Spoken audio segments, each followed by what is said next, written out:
Selamat pagi, siang, dan malam untuk Susan dan teman-teman. Perkenalkan, nama saya Ignatius Nadi Pradipta, NIM 129181042. Pada kesempatan kali ini saya akan menjelaskan analisis suhu permukaan laut dan klorofil A menggunakan Google Earth Engine untuk mengetahui potensi penangkapan ikan dengan studi kasus di Laut Jawa.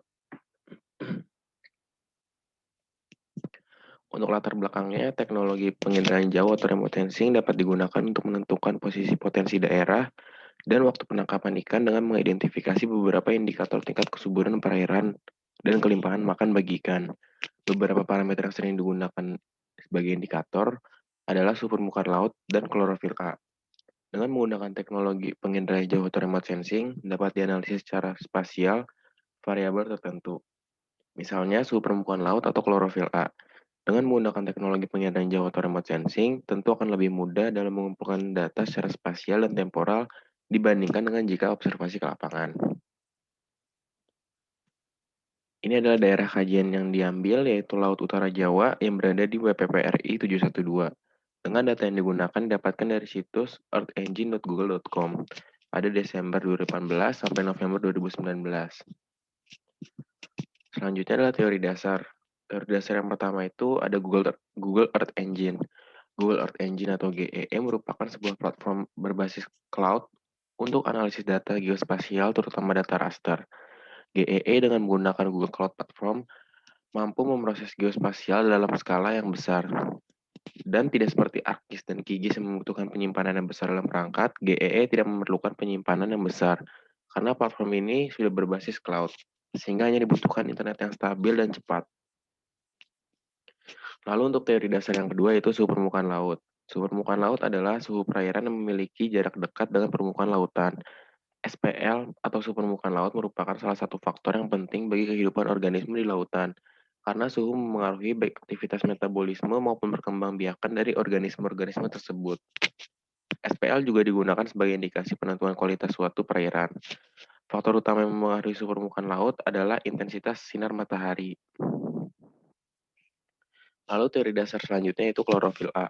Klorofil A adalah salah satu parameter indikator tingkat kesuburan di suatu perairan. Tinggi rendahnya kandungan klorofil A dipengaruhi oleh faktor hidrologi perairan seperti suhu, salinitas, pH, DO, arus, nitrat, dan fosfat.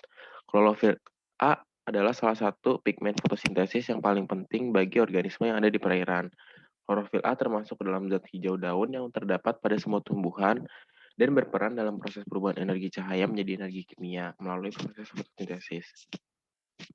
Lalu selanjutnya ada hasil dan pembahasan. Yang pertama adalah suhu permukaan laut. Bisa dilihat pada gambar bagian kiri adalah peta suhu permukaan laut di Laut Utara Jawa periode DJF 2019 atau saat musim barat. Lalu di sebelah kanan bisa dilihat adalah peta suhu permukaan laut periode MAM 2019 atau saat musim peralihan 1. Selanjutnya pada gambar kiri adalah peta suhu permukaan laut periode JJA 2019 atau saat musim timur, dan yang bagian kanan adalah peta suhu permukaan laut periode SON 2019 atau saat musim peralihan 2. Untuk hasil sebaran suhu permukaan laut secara spasial, memiliki nilai yang tinggi pada musim timur, yaitu pada periode JJA, dibandingkan dengan pada musim barat. Hal ini ditandai dengan sebaran spasial pada musim timur memiliki warna merah yang lebih banyak dibandingkan pada musim barat. Dan warna merah sendiri menandakan temperatur permukaan laut yang semakin tinggi. Pada Laut Utara Jawa, musim timur memiliki sebaran suhu permukaan laut yang lebih tinggi dibandingkan dengan musim barat karena pada musim timur matahari berada di BBU, menyebabkan tekanan di BBU lebih rendah dibandingkan di BBS. Karena angin bergerak dari tekanan tinggi menuju ke tekanan rendah, sehingga angin yang mengalir adalah angin musim timur, yang mengalir dari Australia menuju ke Asia. Angin ini membawa uap air yang sedikit dan juga mengandung curah hujan yang sedikit karena melewati gurun-gurun di Australia, sehingga menyebabkan musim kemarau di Indonesia dan menyebabkan juga suhu permukaan laut di Indonesia lebih tinggi pada saat musim timur dibandingkan pada saat musim barat. Lalu pada musim barat, saat posisi matahari di BBS menyebabkan tekanan di BBS lebih rendah dibandingkan BBU, sehingga angin bertiup dari BBU menuju BBS atau dari Asia menuju Australia. Angin yang bertiup dari Asia menuju Australia ini melewati Samudra Hindia sehingga membawa banyak uap air, menyebabkan Indonesia mengalami musim penghujan. Pada periode muson barat, Massa air dari Laut Cina Selatan mengisi Laut Jawa dan mendorong massa air ke arah timur sesuai dengan arah pergerakan angin dan arus. Lalu pada bulan Oktober bisa dilihat suhu permukaan laut mulai meningkat lagi sampai dengan bulan November. Namun pada saat bulan Desember sampai dengan Februari, suhu menurun kembali yang merupakan pengaruh dari muson barat laut yang mengakibatkan massa air Laut Cina Selatan dengan suhu yang lebih rendah bercampur dan mendorong massa air Laut Jawa dari barat ke timur.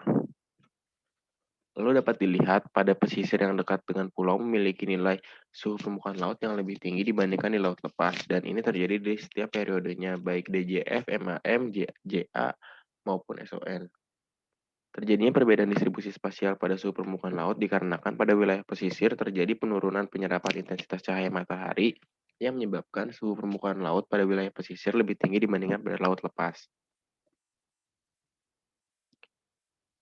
Lalu hasil pembahasan selanjutnya yaitu klorofil A, di mana pada gambar kiri dapat dilihat peta sebaran klorofil A periode DJF 2019 atau saat musim barat.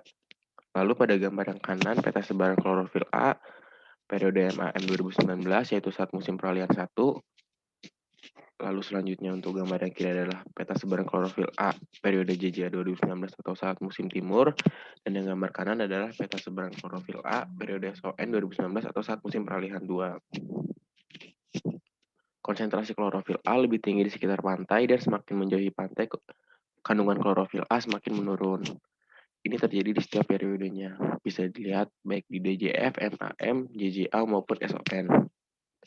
Pada wilayah pesisir memiliki konsentrasi klorofil A yang lebih tinggi dibandingkan dengan laut lepas. Hal ini dikarenakan akumulasi zat hara yang dibawa oleh aliran sungai menuju wilayah pesisir Laut Utara Jawa.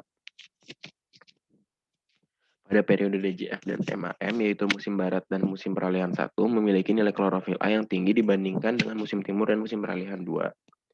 Hal ini dikarenakan pada musim barat dan musim peralihan 1 merupakan musim penghujan, sehingga karena tingginya curah hujan turun di Indonesia menyebabkan banyaknya zat hara yang masuk ke perairan laut melalui aliran sungai. Nilai konsentrasi klorofil setiap bulannya berfluktuasi mengikuti musim angin yang sedang berlangsung dan mencapai puncaknya pada musim barat.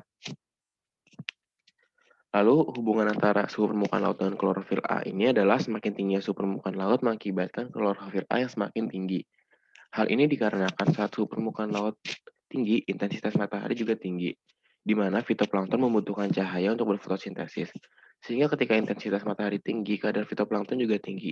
Dan saat kadar fitoplankton tinggi menyebabkan klorofil A yang juga tinggi karena fitoplankton merupakan organisme tumbuhan yang mengandung klorofil A dan merupakan produsen primer yang mengkonversi bahan anorganik menjadi bahan organik yang baru, misal lewat proses fotosintesis dan mengawali rantai makanan di laut.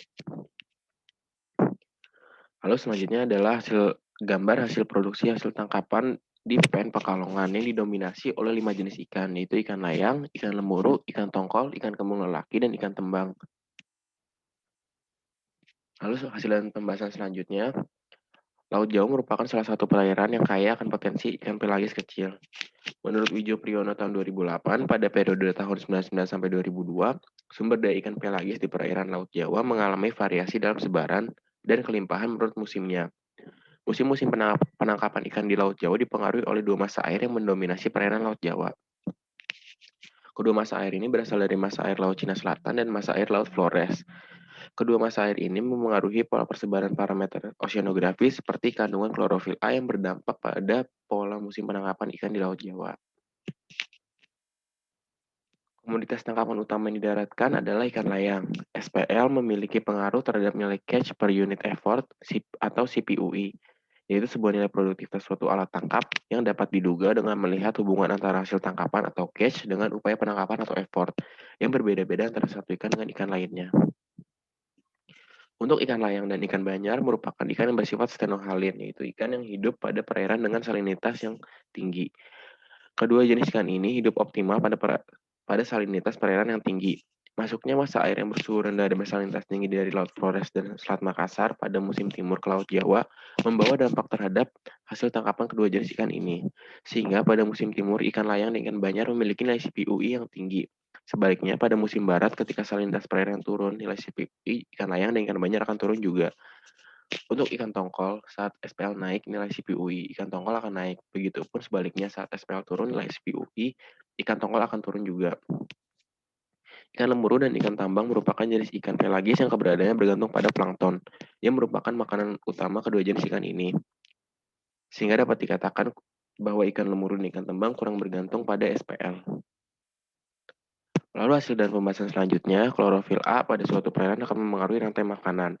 Pada perairan dengan kandungan klorofil A yang tinggi, akan meningkatkan produktivitas zooplankton, sehingga tercipta suatu rantai makanan yang menunjang produktivitas ikan di perairan. Hasil pengamatan Hardenberg tahun 1955 menemukan bahwa ikan pelagis kecil cenderung berkumpul pada daerah dengan densitas konsentrasi plankton yang tinggi. Keberadaan dan kandungan klorofil A yang tinggi dalam suatu perairan menjadi salah satu indikasi tingginya konsentrasi fitoplankton dan zooplankton sebagai komponen produsen dalam tingkatan rantai makanan tropik yang menjadi indikasi kesuburan perairan. Untuk ikan tongkol, keberadaannya secara langsung kurang dipengaruhi oleh keberadaan konsentrasi klorofil A. Sedangkan untuk ikan lemuru dan ikan tembang merupakan jenis ikan pelagis yang keberadaannya bergantung pada konsentrasi klorofil A. Kenaikan konsentrasi klorofil A perairan akan diiringi dengan kenaikan nilai CPUI kedua jenis ikan ini. Naiknya nilai konsentrasi klorofil A tidak langsung berdampak pada naiknya nilai CPUI, melainkan membutuhkan beberapa waktu sehingga klorofil yang ada telah dimanfaatkan oleh zooplankton sebagai sumber makanan. Sehingga pada musim barat jumlah ikan lemuru dan ikan tembang yang tinggi, sedangkan pada musim timur jumlah ikan lemuru dan ikan tembang menurun, sesuai dengan nilai konsentrasi kandungan klorofil A-nya. Dari hasil dan pembahasan yang telah dijelaskan, ditarik kesimpulan yaitu yang pertama, suhu permukaan laut memiliki nilai yang tinggi pada musim timur dibandingkan dengan musim barat. Lalu yang kedua, nilai konsentrasi klorofil setiap bulannya berfluktuasi mengikuti musim angin yang sedang berlangsung dan mencapai puncaknya pada musim barat. Lalu yang ketiga, terdapat beberapa ikan yang hasil tangkapannya terpengaruh oleh suhu permukaan laut, dan terdapat juga beberapa ikan yang hasil tangkapannya terpengaruh oleh klorofil A. Sekian presentasi dari saya, kurang lebihnya mohon maaf dan terima kasih.